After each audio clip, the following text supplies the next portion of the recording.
संवत 1597 में अर्थात 9 मई 1540 को गढ़ हुआ। बाल्यकाल चित्तौड़गढ़ में गुजरा। सन 1567 में अकबर ने जब चित्तौड़गढ़ पर आक्रमण किया तो मेवाड़ के प्रमुख सरदारों और सेना नायकों के आग्रह पर महाराणा उदय सिंह जी ने चित्तौड़गढ़ छोड़ दिया। अपने देश, कुल, गौरव और मातृभूमि की मर्यादा के लिए प्राण न्योछावर करने वाले योद्धाओं और ललनाओं से प्रताप ने न केवल सीख ली बल्कि ये घटना उनके जीवन का आधार बन गई। अपने पिता के साथ दुर्गम पहाड़ों में रहने के बाद प्रताप ने गोगुंदा में अपना पड़ाव कायम किया। फरवरी 1572 को महाराणा उदय सिंह जी का देहांत हुआ। प्रताप की ज्येष्ठता और योग्यता को ध्यान में रखते हुए सरदारों ने उनको राजगद्दी पर आसीन किया।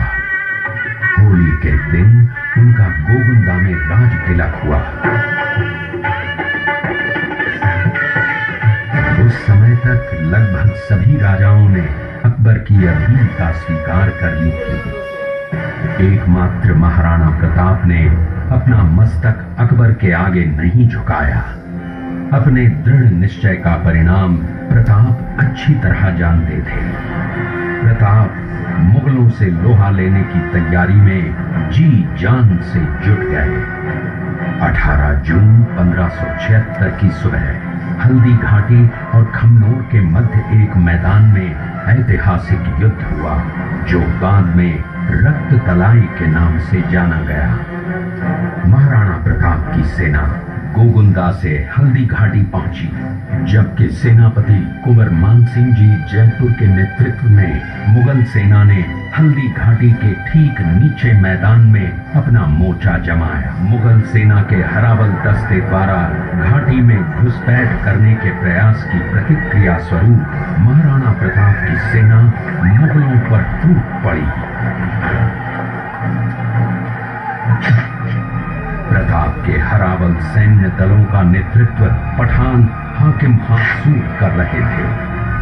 भीलू राणा, जो राणा पूंजा के नाम से भी जाने जाते हैं, उनके नेतृत्व में भील आदिवासियों ने गोरिल्ला पद्धति से युद्ध करते हुए मुगलों के छक्के छुड़ा दिए। देखते ही देखते शाही सेना में खलबली मच गई। रक्त तलाई घोड़ों की टापों, हाथियों की चंगारों और तलवारों की झंकारों से गूंज उठी। चारों तरफ हाहाकार मच गया।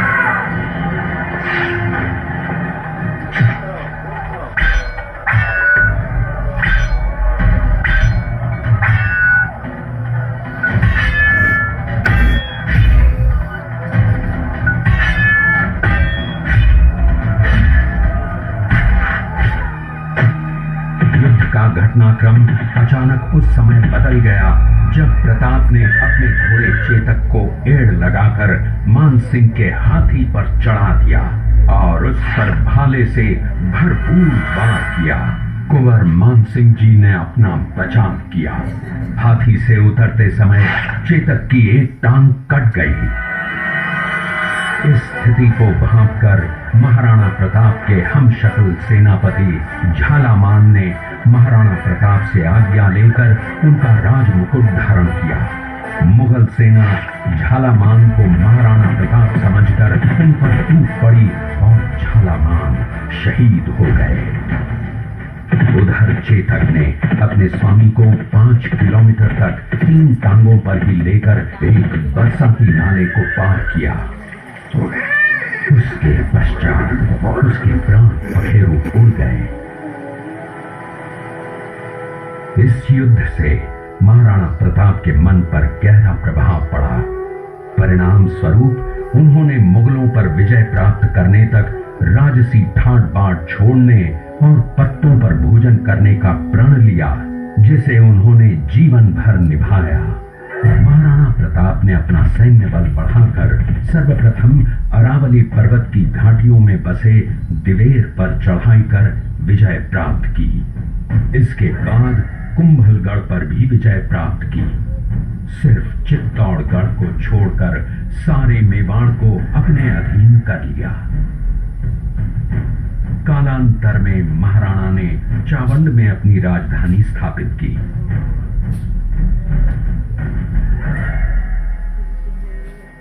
19 जनवरी 1597 को राणा प्रताप ने मात्र 57 वर्ष की आयु में इस संसार से प्रयाण किया।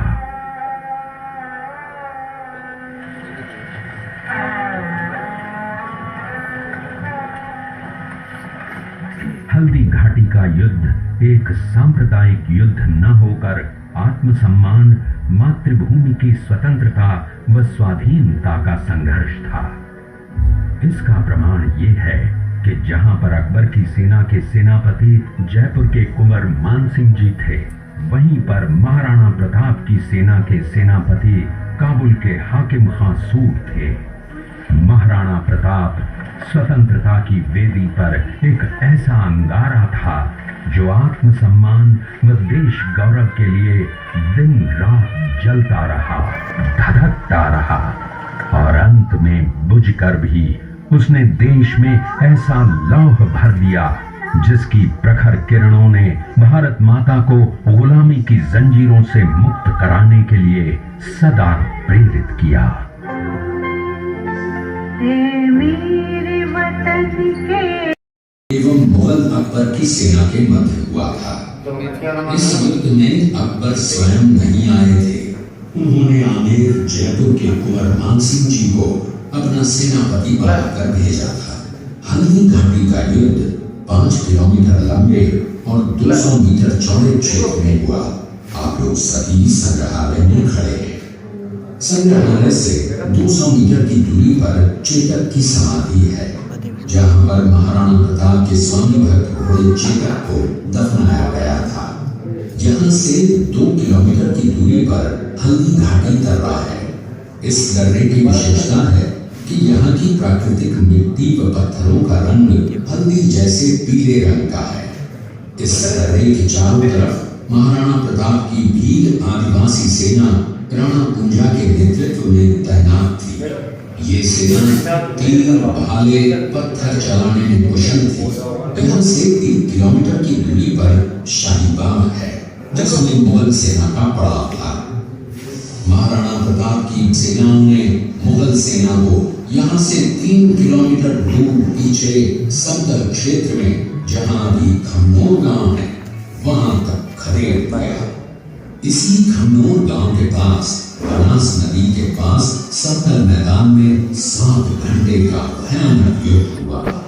जब ये युद्ध समाप्त हुआ तो वहां पर मानसून बरसात हुई और वहां पर कटी हुई लाशें और खून में पानी में मिलकर एक तलाई का रूप ले लिया। इतिहासकारों ने इस तलाई को रक्त तलाई का नाम दिया। यहीं पर एक बगीचा बनाया हुआ है और जो इस युद्ध में शहीद हुए थे उनके स्मारक इसी बाग में बने हुए हैं। इस लड़ाई की विस्तृत जानकारी आपको एक फिल्म के द्वारा दी जाएगी।